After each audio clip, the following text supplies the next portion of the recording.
Last night, something deeply dangerous happened, and if you blinked, you missed it. A 60-minute segment was pulled at the last possible moment. Not because it was wrong, not because it failed standards, and not because it needed more reporting. It was pulled after 5 internal reviews, after legal clearance, after standards and practices approval, and 3 hours before airtime. The correspondent who reported it, a veteran journalist, said plainly, "This was not an editorial decision, this was a political one.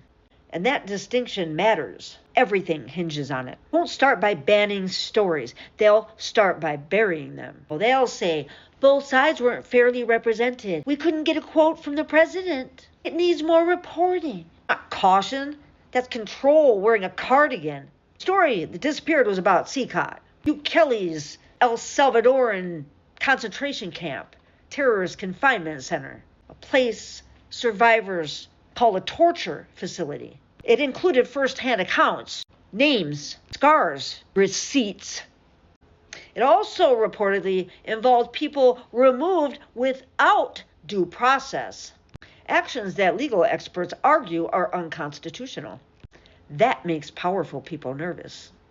Nervous people don't correct the record. They erase it. We are watching something, I hate this word, unprecedented in real time.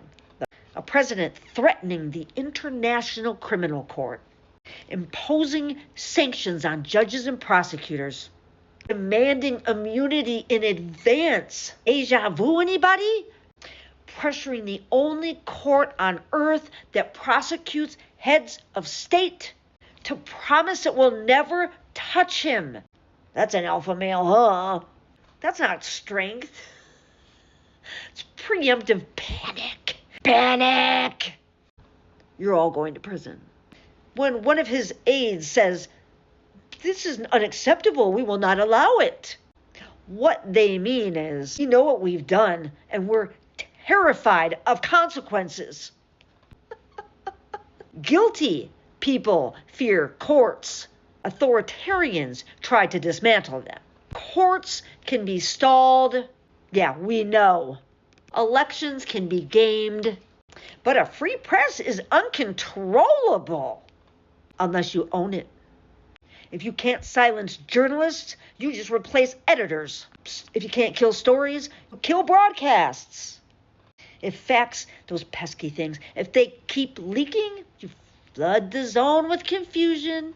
That's why they want no AI regulation, about noise, endless doubt. Confusion isn't collateral damage. It's the governing strategy. The alignment is not coincidence. Far-right movements, they recognize each other. Okay? They share tactics. They share money. Another $40 billion to Argentina, Mr. Milei. They share impunity. So what we're seeing is not isolated corruption. It's aligned authoritarianism.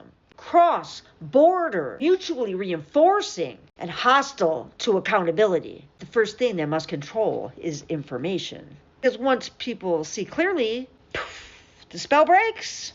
If stories about abuse disappear, if journalists are purged quietly, if courts are threatened openly, if truth becomes too political to air, democracy isn't failing. It's being dismantled on purpose. The free press is not decoration. It is a load-bearing beam. When you see someone sawing at it while smiling politely, citing standards, you're not watching professionalism. You're watching pre-collapse behavior, extinction burst behavior. They're not afraid of riots. They're afraid of receipts. They're not worried about chaos. They're manufacturing it. When the stories disappear, not because the crimes stopped. Someone decided you weren't supposed to know anymore.